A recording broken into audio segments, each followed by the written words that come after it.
Flying monsters rush to attack. Ikoma slashes them with his blade. Pop-up windows say that he has received 36 and 28 experience points. Ikoma stands in front of a large monster.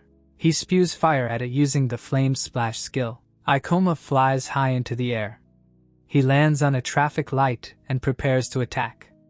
A bright purple flash pierces the monster's body. Ikoma sees with a dissatisfied face that 56 experience points have been received, and he realized this. He adds that it is a little unpleasant to receive so few points. This city is heavily smoking. Ikoma claims that there is no end to the monsters, and he still has not found the dungeon boss. He understands that only by killing Geokarina, the monsters will disappear. Ikoma is surprised to hear that he is recognized. The guy with glasses stands in front of Ikoma and shouts that a fighter would defeat these guys with such ease right now. Ikoma says that this is the first time he has seen such a strong adventurer in real life. Ikoma turns and asks if he knows that this place is unsafe because only adventurers can be in the disaster area. Wajima raises his finger and declares that he is an adventurer. He is the same hero as the main one protecting civilians from abomination and dungeon. Ikoma does not understand who this weirdo is. Wajima hears Ikoma explaining that he has an E rank and his hillbilly class is quite strong. Ikoma looks ahead and asks again. The picture shows a diagram with levels. It says that upon reaching level 10, an adventurer has the right to choose a class for himself, and it depends on the initial characteristics and abilities. The frame shows level 10.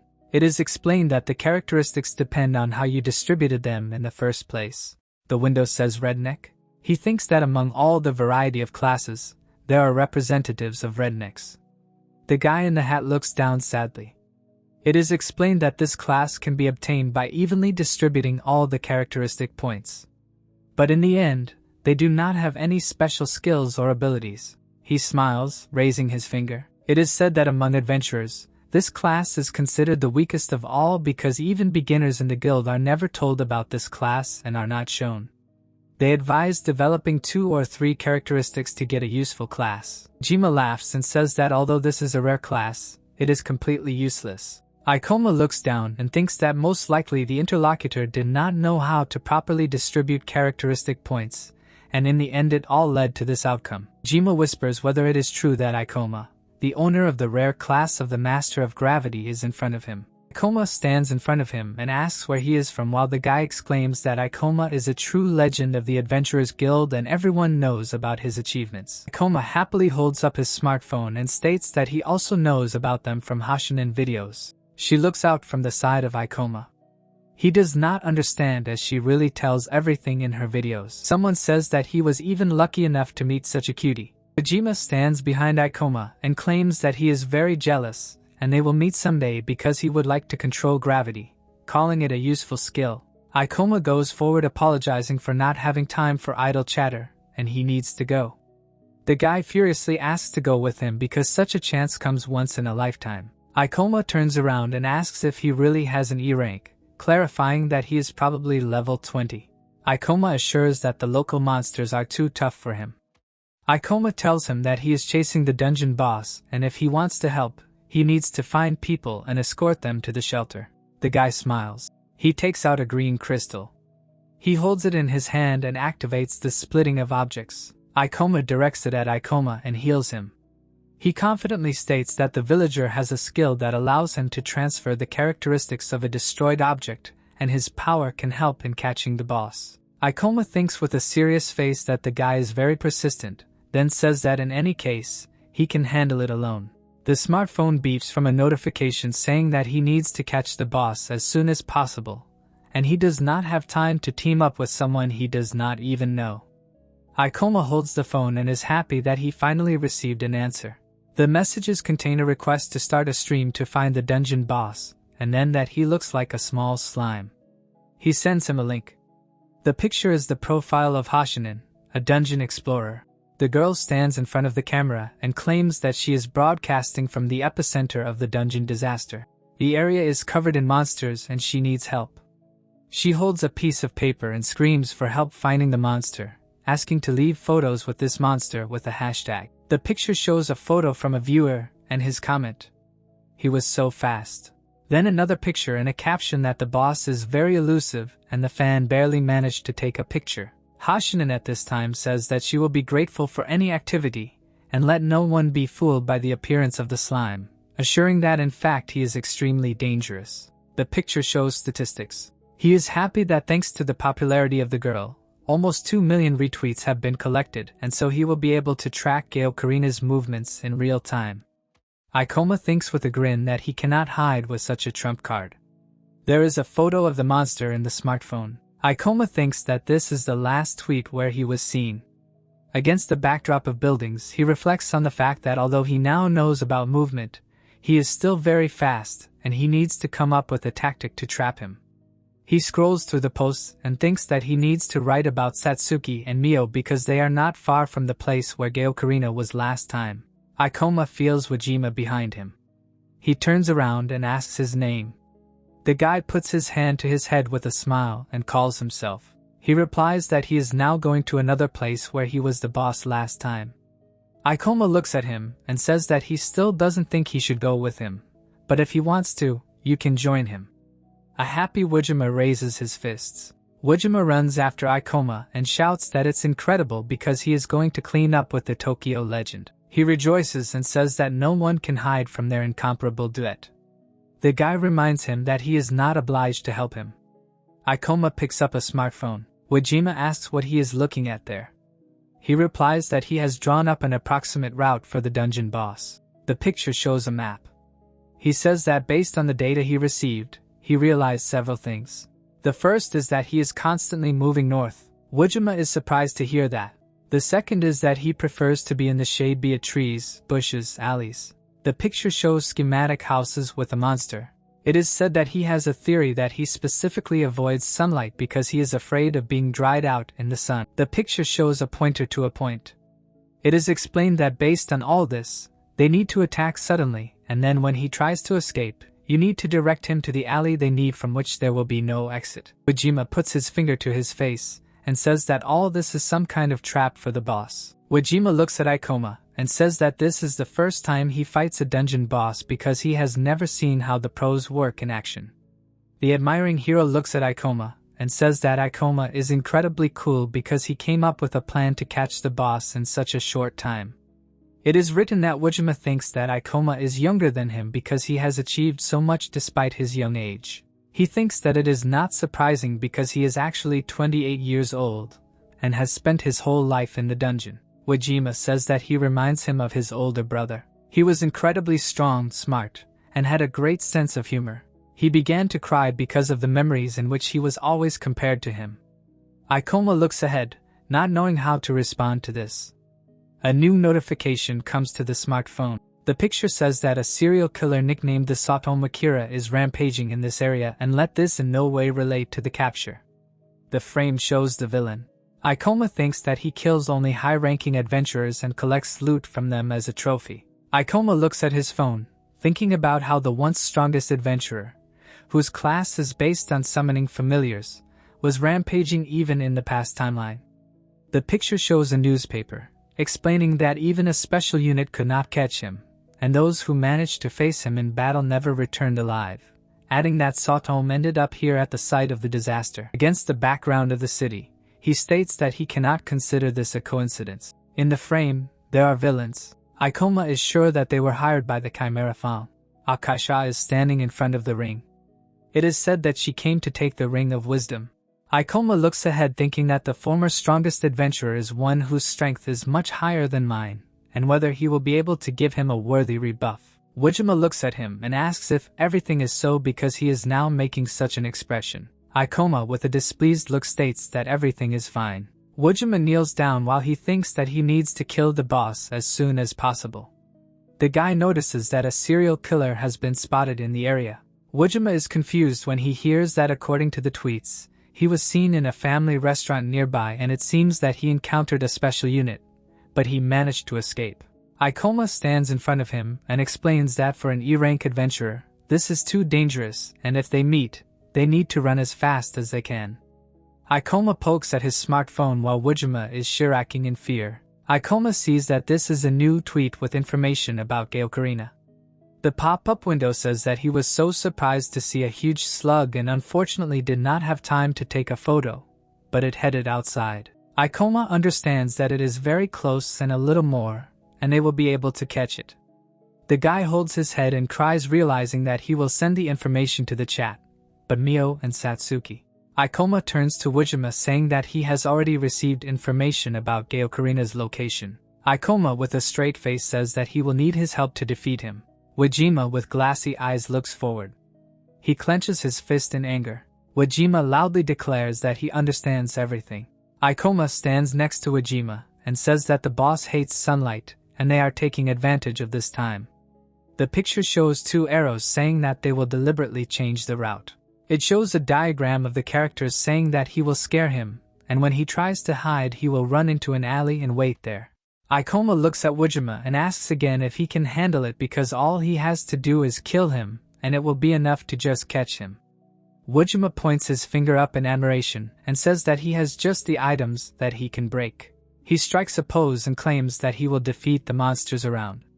The guy wants to ask something before they start, at which time Ikoma explains that if something unexpected happens, you should not worry about it, and just run to a safe place. Wujima looks at him and asks why he became an adventurer. Surprised, Ikoma hears that they risk their lives every day.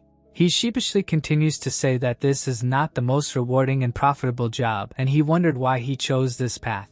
Ikoma states that the interlocutor is still a strange guy. Wujima exhales after Ikoma calls it a really good question. Ikoma says that he initially chose the path with the thought of how far can Ikoma go. In the background of the battle, an addition is heard before Ikoma meet my death. The picture shows two characters. He says that the higher he climbed. In the picture of the bloody heroes, Ikoma explains that the more he realizes that with this layer he can save many lives. Ikoma looks up and thinks that with great power he has come to feel a sense of responsibility towards all the people who may suffer from monsters or others. Wujima watches him. Ikoma scratches his head and says that he has never been asked such a thing, so he has never thought about it. Wujima hears this. He says with an angelic smile that it is more than enough to answer. The guy exclaims and thanks him for sharing with him. With the city in the background, the guy says that they are a thief because there is no time for chatter. A monster in the form of a tree slug rushes through the living room. The character jumps from roof to roof. Ikoma runs next to Gaokarina. Ikoma watches what is happening. He uses Grant's skill against it. The slug begins to sigh in pain. The monster tries to run away. Ikoma, as he thought, cannot be born in this circle. Ikoma stands in front of the sky and hears that his time will come soon. Wujima looks ahead with confidence. Ikoma runs after the boss. He watches it and realizes that he won't be able to catch up with it at this speed. The boss uses the waking nightmare skill against him. Plants and insects buzz nearby. Monsters are waiting for orders. Ikoma runs further. He runs past the enemies using the gravity reduction. The boss screams, "What's going on?" Ikoma runs forward and realizes that such tricks won't stop him. Ikoma jumps above the enemy. The slug clings to the ground frantically. Ikoma flies down, realizing that he can use the cubs as a living shield to hide from the enemy without being noticed. Ikoma slides on the grass, thinking that this is what Mio wrote about. He runs away, saying that all he needs to do at this point is ignore the monster and just follow the boss. Ikoma deals a strong blow with the blade. The Wii begins to resent. Ikoma sees the event of a swift escape in front of him. He looks ahead and does not understand when Gaokarina will receive damage. He activates a special item, Swift Escape, and tries to find the most secluded place to hide from the pursuer. In the picture, a diagram about whether it can or cannot be used. He thinks that the skill has a nuance, and it will take an hour to cool down this skill. Wujima sits and looks ahead. The guy thinks that it consumes a lot of mana, so Gaokarina will not be able to escape from the enemy even if she wants to. The slug shouts something. He looks to the side questioningly. Wujima walks towards it. He is frightened to see that the monster really came here. He realizes with a smirk that this is a chance to become famous, namely to catch the slug and become a hero like Ikoma. He holds a bottle and hopes that it will work. Wujima squeezes the crystal and begins to use item splitting. The guy throws a potion at him and demands to try it. The contents poured down, burning the world tree. The guy smiles and thinks that Ikoma was right. The slug sits quietly while Ikoma is sure that Geokarina is afraid of fire and can simply freeze in fear at the sight of it. Wujima happily shouts that he caught it. The slug growls in front of him. Ikoma praises everyone for the warm welcome. Ikoma smirks and tells her that this time it will not be possible to escape. The picture shows a monster. Someone explains that there is little mana left, and he spent it all on summoning monsters and escaping. Ikoma looks forward and hears a question about what he will do. The slug screams loudly. The monsters prepare to attack after using the nightmare skill in reality. The roots tighten the snail's body. It uses a warning. The trunks envelop the enemy. It is said that the boss has entered combat mode. Ikoma watches what is happening and thinks that for the place of escape he decided to spend all his MP on defense. Wajima covers his ears and screams that it is too loud. At this time she is asked to retreat. The monster is preparing to attack the guy. Wajima shows his palms and screams that they need to escape. Ikoma with a smirk called it a futile attempt. There is a quick dissection of monsters into pieces. Ikoma bravely fights them. The embarrassed girl covers her face and says, "Oh my god!" The tree trunks entangle the slug. Ikoma jumps off, realizing that it has finally been caught. Ikoma plunges his sword into its mouth. The surprised guy screams about Grant. The tree trunks squeeze everything around. There is a flash. The slug lies on the ground. Wajima covers himself from the bright light. A pop-up window says that 1135 experience points have been received. The monster is sitting in a building. A delighted Wajima exclaims that he did it. The guy is happy next to Ikoma. The voiceover says that he looked at him and found him suspicious. The guy in the hood stands in front of the bright glow. He smirks and declares that he is very impressed that the guy gets full marks to be his next target. Wajima runs up to Ikoma joyfully exulting. The brunette sighs that Geokarina was defeated. He opened the messages on his phone and decided that all that was left was to warn Mio and Satsuki. Wajima sheepishly scratched the back of his head and replied that he never thought that he would be praised by the Tokyo legend. So it was even awkward. He looked at his hand and said that when he first received this class, he didn't expect to be able to defeat a boss even once in his life. But after defeating Geokarina, he guessed that he had potential. The adventurer waved his fist and exclaimed that he would level up and save people like Ikoma. Ikoma looked at him and said that in his experience, there are no good or bad classes. Each has its own advantages and disadvantages. He remembered how he was abandoned by his own team in the past and added that each class is useful in different situations. The guy remembered Serizawa during the fight and said that the abilities, for example, can split objects and turn them into skills, and this mobility helped them catch the boss. Wajima stared dumbfounded at the brunette, who said that if you develop your strengths, no one will pay attention to your weaknesses, and he will achieve more, especially after challenging a boss who was clearly a higher level. The interlocutor folded his arms and became touched, after which he asked what the Gravity Master's greatest strength was. Ikoma thoughtfully looked away and asked again. He frowned and warned that he could not speak for the whole class in principle, but he would speak for himself. Wajima smiled in anticipation. Ikoma narrowed his eyes and said that it was the ability to strive for more. This answer struck the interlocutor right in the heart and made him open his mouth. The bespectacled man's eyes sparkled and admired such coolness. He approached the brunette and exclaimed that he was sure that he could achieve so much. And Ikoma thanked him, noting that it was time to get out of here because a serial killer was wandering around the area. The street was empty. The young man turned to the interlocutor and added that he did not want to meet the maniac again. A silhouette flashed over Ikoma's head just when he was telling them to run as fast as they could if they did come across him. Ikoma swung his sword sharply, deflecting and throwing the enemy away. The brunette frowned, realizing that the collector had already found them. Satom stood in front and a puppet hovered next to him. Satom stood with his head down, while Ikoma thought that he did not even sense his presence next to him. So such guys are the most dangerous opponents. The doll's hands moved, activating the spectacle of life and death. Black thread stretched from it towards the youth. Ikoma furrowed his eyebrows and leaned to the side. At that moment, the enemy swung from behind him. Ikoma quickly appeared behind him, cutting the air with his blade. The weapon fell to the ground with a clang. The adventurer gritted his teeth, realizing that it was a slime, not a person. The figure began to flow. The man stepped forward, crushing his glasses, and thought that he had been sitting in the shadows all this time. The man smirked and put the rings on his hand. Wajima bared his teeth, burning with desire to finish off Ikoma. He suddenly jumped up and ran towards him. Ikoma turned around and blocked the blow. The brunette swung his leg and the opponent jumped back, cursing. Satomu smirked and admitted that the reaction was not bad for such a loser. The man frowned and added that he would have died if he were not real. Ikoma calmly looked at him and clarified whether he was the collector, the very same serial killer of adventurers. The man remembered moments from the current battle and thought that although he was able to carry out a surprise attack, even made the doll attack him, thereby timing the moment, and attacked personally, but he dodged not only the doll but also its owner. Satomu blushed and decided that this was interesting prey. He came closer and assumed that the guy's panicking from the realization that he was at arm's length with him from the very beginning.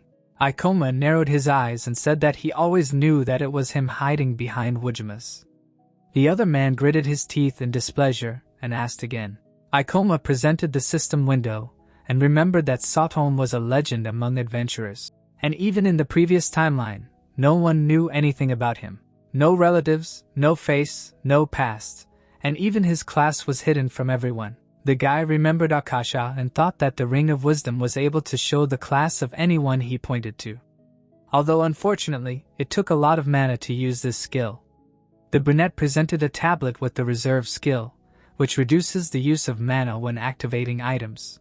And this is the skill that revealed Satomu's guise, because if he used it, the mana would not be spent so easily. The other man crossed his arms and noted that this theory was a bit far-fetched, because why would he team up with the enemy if he knew who he was?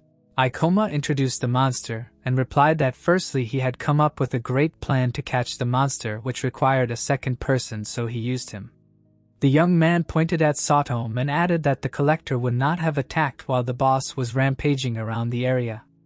Ikoma narrowed his eyes and said that it was advantageous for him to gain his trust and after capturing the enemy just finish him off without unnecessary witnesses. Satomu frowned, mentally amazed that the adventurer knew that he was exposing himself to danger but decided to use it to quickly kill the boss, after which he shouted that he was just a saint. The man raised his hands and said that killing such people is much more fun. So it's time to fight. A new silhouette appeared behind Satomu. Satomu held out a dagger in front of him and offered to fight Ikoma. The brunette frowned, realizing that he could not read his movements and had not fought opponents one-on-one for a long time. The interlocutor grinned, and the young man thought that his level was much higher. Besides, his physical abilities and combat experience were much more extensive than his. The adventurer remembered the monster and the sudden attack and noted that he had spent a lot of energy in the battle with the boss, and then also on blocking his first attack. Ikoma took a step and realized that in such a situation, one-on-one, absolutely not knowing his skills, he was simply powerless. The guy turned around and decided that he needed to run. Seat's eyes widened and he exclaimed indignantly. Ikoma ran forward thinking that the dungeon boss was defeated, so he should go to a crowded place with the other adventurers to have a chance at victory. The enemy put out his hand, ordering Da, and asked where he was going. The brunette did not turn around. The young man frowned, continuing to move. The man frowned, indignant that the interlocutor did not even look back. He looked at Dala, a puppet that could kill with strings that were impossible to notice at first. Satomu remembered how the boy had dodged them without even looking. Satomu grinned and was glad that he had such clever prey. He pulled away from his spot, exclaiming that he didn't mind playing tag. The man stopped at the crossroads, wondering where the boy was. There were trees in a park to one side, but the killer decided that the boy was not so stupid as to hide so obviously. Buildings towered behind him. Satomu stopped thinking that the enemy would need to gain a huge falling speed to make a strong attack, which meant that he would strike from above. At that moment Ikoma swung his sword. He brought down his attack on the enemy, but he parried it with a crushing hand with a smirk. Ikoma frowned, annoyed that his attack was blocked. The boy landed on the ground and the interlocutor said that he now realized that the boy ran away because he had a significant advantage in the alley, and in the open space it was easier to dodge blows. In other words, he was deprived of his advantage. Satomu bared his teeth, calling for his minions and asked if Ikoma really thought that this would help him in any way. The brunette narrowed his eyes and noted that the enemy had summoned 3 familiars, but there could be many more. The slime swung while the boy was thinking that the killer must have spent all his skill points on item summoning, causing his charges to be the same level as him. Ikoma extended his blade, blocking the blow, and realized that he was fighting against 4 high-level opponents. He frowned, feeling the threads behind his back. The boy jumped, and the asphalt beneath him was cut so that he could not relax for a second. Ikoma turned to his opponent, wondering how he managed to achieve the ability to summon 3 familiars on the battlefield. The opponent grinned. His gaze became wild and the man thought that he was having hell of a lot of fun. He remembered being at a kendo competition where his opponent was suffocating on his knees. The others looked at him indignantly, shouting that hitting in the neck is prohibited. Satomu continued to stand, clutching his sword. A grin appeared on his face because he could not hide his amusement. The assassin grinned and decided that he would show Ikoma how insignificant he was and trample him into the dirt. The man looked at the boy and asked again when he asked if Chimera Fong sent him. The brunette stood in front of him and suggested that they specially created this disaster to lure him out. The interlocutor frowned and thought that he was surprisingly smart. Satomu arched his eyebrows and replied that he did not understand what you were talking about because he simply hated being indebted to a grumbling hack. So, no offense. The boy narrowed his eyes in confusion. Ikoma jumped back and a huge hand hit the floor behind him. He looked back and his opponent said that he would tell the secret if he defeated him. Doll raised her hands, activating the spectacle of life and death. A pillar was cut behind the guy. He turned around realizing that her attacks were much faster than before. Satomu closed one eye and thought that if Ikoma focused only on defense, he would not be able to finish him off. The man smiled and noted that the boy was still thinking about how to survive. He put out his hand calling on energy and decided that he would have to use his entire arsenal against him. The demon Rogel appeared behind Ikoma. Ikoma frowned, noticing the 4th. The opponent extended his fingers and exclaimed that if he thought that was all, then he would be disappointed. The cursed Sophie appeared in the air. The monster opened its mouth and screamed. Ikoma looked at him in confusion and thought that Satomu was truly the strongest opponent he had ever fought since he was able to summon 5 familiars to the battlefield. The young man grinned and noted that he had a chance to win since his opponent had shown all his trump cards. Sophie bared her teeth, engulfed in dark energy. Ikoma turned and ran, realizing that it was dangerous to engage in battle without knowing the powers of the summoned creatures, so he first needed to understand their features. Suddenly, a monster appeared next to the guy. The brunette's eyes widened, noting its speed. He swung his blade, cutting the enemy. Sophie appeared in front of him again. Ikoma sweated, thinking that he had hit her, but she didn't care at all. He jerked to the side. The enemy screamed. The young man frowned and realized that although it was troublesome, all he could do was identify their weaknesses without going on the offensive. Rogel suddenly struck the guy, but he managed to jump back. Ikoma cut the slime with his sword. He stopped, surrounded by monsters. Red threads flashed in the air. They cut the slime in front of the guy. Ikoma managed to dodge, so he only lost a couple of strands. The brunette quickly looked away. He barely had time to extend his blade to block Seo's attack. The man looked at him with admiration and shouted that he was really strong, just like the hag said, and he wouldn't win if he fought one-on-one. A huge fist hung over Ikoma's head. There was an explosion, and Satomu shouted that the boy didn't stand a chance against his assistants. Ikoma ran away while he laughed that he was running away again, and it wasn't funny at all. The boy looked at his trembling fingers and noted that he had used gravity reduction when attacking the demonic hand, but it didn't save him from damage. There were monsters hovering behind Sato, and the brunette thought that despite the fact that he had summoned 5 familiars to the battlefield, he didn't look exhausted, as if his mana was barely being spent. Roga moved forward, and the boy noted that the man also skillfully controlled them. So, the demons acted like an extension of his arms. The man grinned and Ikoma realized that the fanatic who loved fights not for life but for death had come up with the perfect battle tactics which made it impossible to get close to him. Ikoma smiled and reminded himself that there are no invincible opponents, which means there is something he is missing, but it is clear that his opponent wants to deal with him as soon as possible. The young man narrowed his eyes. Satom standing opposite him looked at him with undisguised delight and excitement, and the brunette noticed that he looked like he wanted this fight to last forever. Ikoma tossed the stone on his foot. The projectile flew through Sophie. The monster looked around in bewilderment, and the guy thought that he threw the stone at her using gravity magic, but it passed through her. The next projectile bounced off the fence, then it hit the demon and fell to the floor. Ikoma moved forward, deciding that he understood everything, so it was time to act. The man bared his teeth, delighted, and ordered Rogel to move forward. The demon clenched his fists and swung with a scream. His powerful blows split the asphalt under his feet. He raised his head. The guy's foot immediately landed on his face.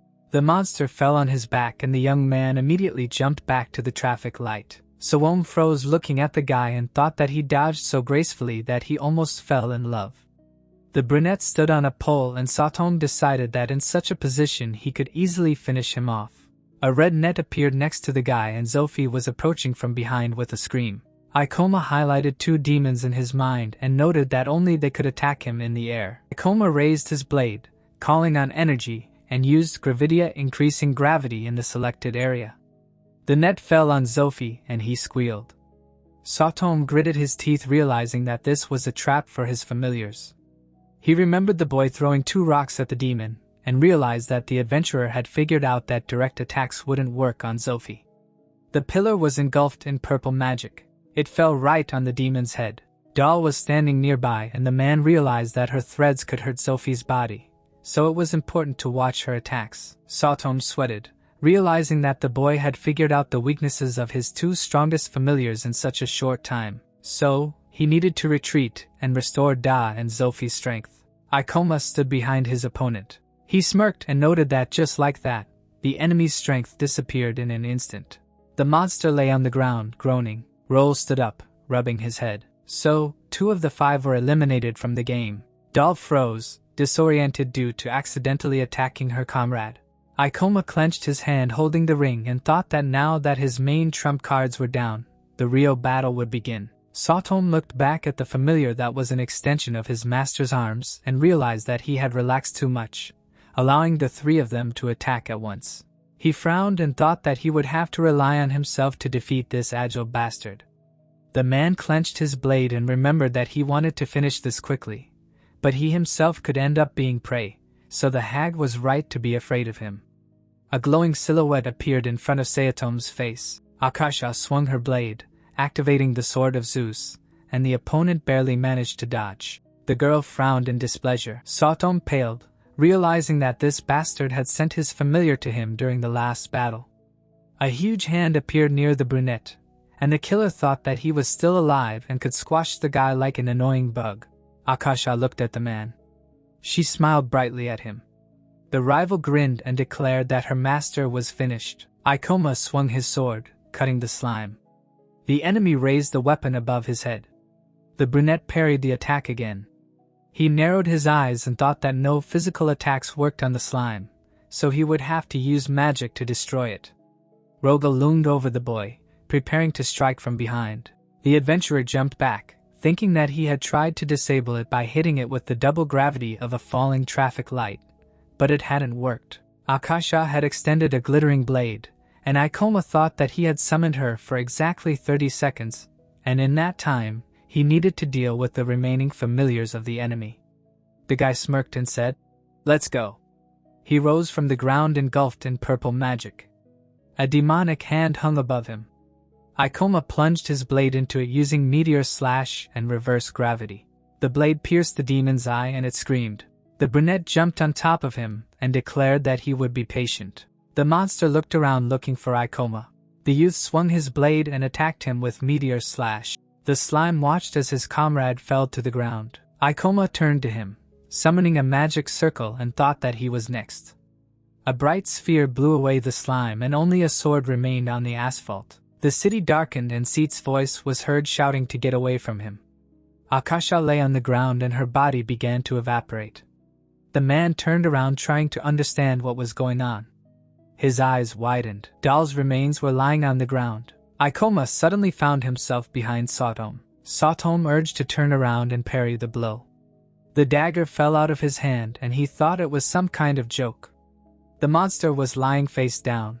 A wet spot remained from the slime.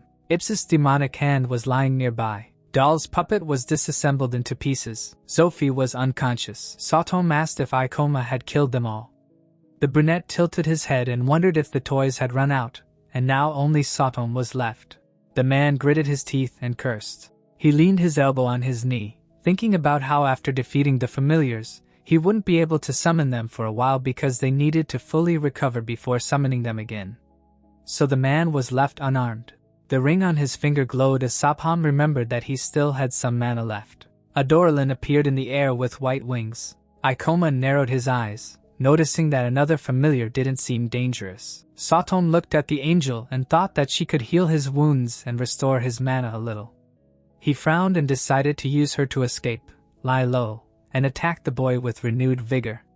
The man froze, never giving an order, because he realized that he would never have another chance to finish off Ikoma. Satom clenched his hand, realizing that he specialized in surprise attacks. His eyes widened as he realized that the next time they met, Ikoma would be prepared for this. And then the second attempt would automatically be another failure. The brunette stood in front of his opponent, who was thinking that the young man was not showing it, but his mana was also wasted. Ikoma frowned, and the enemy thought that he would never have a chance to meet him so weakened again. The man reached for his sword. The angel shone above him, having received the order to heal. He stood up and said that the young man's face was too reminiscent of someone. Ikoma narrowed his eyes, listening to the man who did not put in an ounce of effort, receiving everything that he dreamed of. Satom grinned and asked the guy to attack, promising that he would teach the genius how to lose. Ikoma attacked, and the opponent put out his sword to block. The man gritted his teeth and noted that he was superior to him in combat experience, and Adoralin would be able to enhance his characteristics if necessary. Itom's hand sparked, and he thought that the guy's weapon was much heavier, so he was losing to him in every way. Ikoma looked at his opponent carefully, who was surprised that the guy did not show a shadow of fear. Itom flinched seeing the blade at his neck. He jumped back and tried to calm himself, reminding himself that the opponent was weaker than he looked. Ikoma wiped the sweat from his face, and Satom decided that he had spent a lot of mana and his body was exhausted from constantly manipulating gravity. The brunette narrowed his eyes and thought that this was interesting. He remembered the man's first attack and noted that although he preferred to use magic in battle, he specialized in surprise attacks. Satom swam and Ikoma noticed that he was no stranger to wielding a sword. His movements revealed that he used to practice kendo, and the boy reads it because of the many battles he had experienced. The enemy took a fighting stance and the brunette decided that he needed to concentrate, and then it would be over. Ikoma narrowed his eyes and noted that he had become much more careful. The enemy stood in front of him and Ikoma noticed that his movements had become sharp as if excitement had flared up in him where his life was at stake. Satom put out his blade while Ikoma was thinking about how surprising it was for the magician to still hold on when he could calmly retreat and the young man would not pursue him. But he seemed so reluctant to lose. The man said that he did not care about life and others. His eyes sparkled and he declared that victory was truly important to him now. Satom gritted his teeth and thought that he would never lose to upstarts who were born with talent along with good looks, a sharp mind and a loving family. He remembered how he put on his shoes as a child and was asked if he had really left the football club. His older twin brother approached him and muttered that he wanted to come and cheer for him at the competition. Satom stood up and exclaimed that he was doing well. His father approached his older brother and praised him for coming in third, and the teacher also told him about his excellent academic performance. The boy smiled sheepishly when the man said that he was doing well on all fronts. Satom stood up when his father remembered that his older brother's birthday was next month and asked him what he wanted for a present. The boy turned to him and reminded him that it was also his younger brother's birthday. Satom turned around and muttered that he didn't care about the holidays so they could celebrate without him. The man put his hand on his older son's shoulder, and Satom remembered that his brother was the most amazing guy he had ever known because he was smart beyond his years, capable, and at the same time, he did not do a damn thing. Satom looked up and wondered what to do. Clouds floated lazily above the school, and a voice exclaimed that without the upperclassmen, their club would be closed. The boy frowned as the interlocutor begged him to just join and not go to classes. On the table lay the form for joining the kendo club, the gym from where the sounds of blows were coming. Satom pulled away when a friend tried to enthusiastically hug him because he had a talent for kendo. On the floor lay a sword, and this was the only place where the boy was not compared to his older brother. So he devoted his entire middle school to this activity. When Satom entered high school, he simply walked past his parents, who completely distanced themselves from him, pretending that he did not exist. But this made it even easier. That day in the second year of high school, the sky was painted in the colors of the sunset. The older brother smiled and said that he decided to quit soccer and take up kendo, offering Satom to be his senpai. The other man paled, realizing that he had touched the only thing that distinguished them. Light fell on the bulletin board. The summer of senior year was the last chance to prove themselves, because there was a professional competition which, if passed, their school could go to the nationals. Satom frowned, exchanging glances with his brother, who ironically had also been nominated for the role of captain. There was a form on the sheet, and in order to decide who would go to this competition, they decided to have a sparring match. The older brother threw the first blow and defeated Sam in one round. They stood opposite each other, and the boy thought with horror that he had worked all 6 years to achieve the role of captain, and Sam achieved it in a shitty year. Then the young man frowned and swung his sword. The sound of a loud blow was heard in the hall. The student cringed and someone shouted that the boy used an illegal strike to the neck. Satom clutched his sword, realizing that he had lost his temper. The coach frowned and was about to announce the cancellation, but the schoolboy stopped him. The boy turned to the man and admitted his guilt, promising that it would not happen again. He bared his teeth, realizing that he had hit his brother right in the neck and it hurt him even to breathe, after which he managed to defeat his opponent for the first time. New marks appeared on the form, notifying that Satom had won, poisoning honor and nobility to hell. His older brother sat with a bandaged neck. The boy himself smiled excitedly. A year later, the guild building. The receptionist frowned and said that his class was not suitable for working as an adventurer. The interlocutor lowered his head and agreed, thinking that he never wanted to become a hero. The computer room, from which a voice was heard announcing that their power would be revealed only at level 30. Satom was sitting at the computer and said that if they didn't want to wait, they could buy a ring that could summon familiars to the battlefield. He smirked and thought that an option would be to level up their skills based on the strength of their familiar, and then they could become a real IBA. The boy touched his chin with a smile and noted that powerful familiars require money, and he was not able to conquer dungeon. Sometime later, he stood in front of the man's body saying that it was just ordinary theft, nothing special. He held a knife in his hands and sobbed mad that he never wanted to be a righteous hero who only had good deeds on his mind. The man frowned and decided that he was capable of achieving more and would do anything for it, even if he had to lay out a path from other people's corpses. He continued to stand in front of the adventurer's body. Satom did not turn around, muttering that he was simply unlucky to run into him. But even he himself was disgusted with himself. The boy moved in the other direction, realizing that he could not turn back. A dark sky hung over the temple. A man stood there, and Satom said that he did not know that criminals were now caught right inside the dungeon. The interlocutor turned around and replied that he would never have thought that his younger brother would stoop to stealing from ordinary adventurers. You, a member of the Special Forces, assumed a fighting stance and assumed that he did not intend to surrender. Satom frowned and exclaimed that fate was a since it pitted brothers in battle again. Rogel swung his paw at the swordsman. He swung his blade, parrying the blow. Satom looked at the flying familiar in confusion. His henchman lay with severed limbs, and the boy realized that in a little while he himself could die. He smirked and admitted that his brother had become strong. The interlocutor stepped towards him. You held his sword in front of him and asked if he had anything to say in parting. The opponent lowered his head and asked for another chance, and the boy was surprised that someone had fallen so low that he was begging for mercy. Satom smiled, tears streaming down his face, and said that he wanted to be better than him, at least in something. The swordsman frowned and froze. Satom bared his teeth, thinking that he was even more terrible than he could have imagined. Da appeared above head, and her owner noted that his brother was very easy to fool.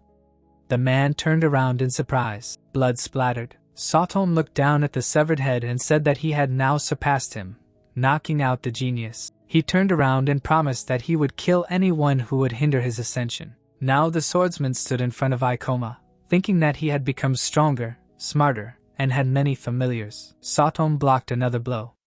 Not understanding why he was losing to this trifle, Satom frowned and exclaimed that he would never lose to such a runt.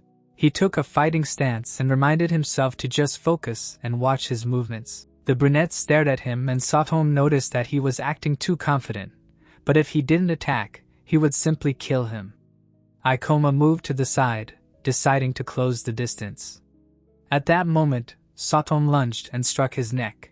The brunette quickly jumped back, and the man was glad that he could still read his movements. Ikoma tensed, noticing the blood on himself. The enemy smirked and thought that the guy would not defeat him. The young man turned his gaze to him and noted that it was not bad, but now he knew the essence of the opponent's fighting style. He stood in front of the man, understanding that as soon as he got into a fighting stance, he would try to counterattack. Ikoma glanced to the side, realizing that he could try to escape, but the enemy foresaw this, too. The guy imagined a man with artifacts and remembered that the opponent's class specialized in magic items, and if he escaped, he would be able to stop him by killing him on the spot. They exchanged glances, and Ikoma realized that the only thing left was to fight one-on-one, not having the right to escape. The brunette grinned, muttering that he had not had such a fight for a long time. When he wanted to escape, he moved forward sharply, noticing that the blood began to boil in his veins when meeting a strong enemy. The young man bared his teeth, wanting to experience the peak of his capabilities. Satom frowned, noticing that the enemy began to enjoy the fight. And this was exactly what he needed, someone who would enjoy the fight. Putting his life on the line, the man raised his blade, realizing that he did not intend to give in to him and lose. The opponents exchanged blows and Saw lost his hand. Satom swayed. He fell to the ground, surprised that he had used up all his mana, and that was bad. Satom turned pale and thought that he couldn't move at all, but he didn't feel tired. The man remembered his brother playing football. He was sitting on the bench watching him with a smile. You smirked at him and Satom realized that all this time he just wanted to find a place where he could be better than his brother, and on the contrary he always followed him for one purpose. A memory of killing you who wanted the younger one to finally defeat him popped into his head. The man was lying on the ground apologizing to his brother. Ikoma stood next to him resembling a swordsman. The killer remembered the moment when they ran together on the football field and smiled.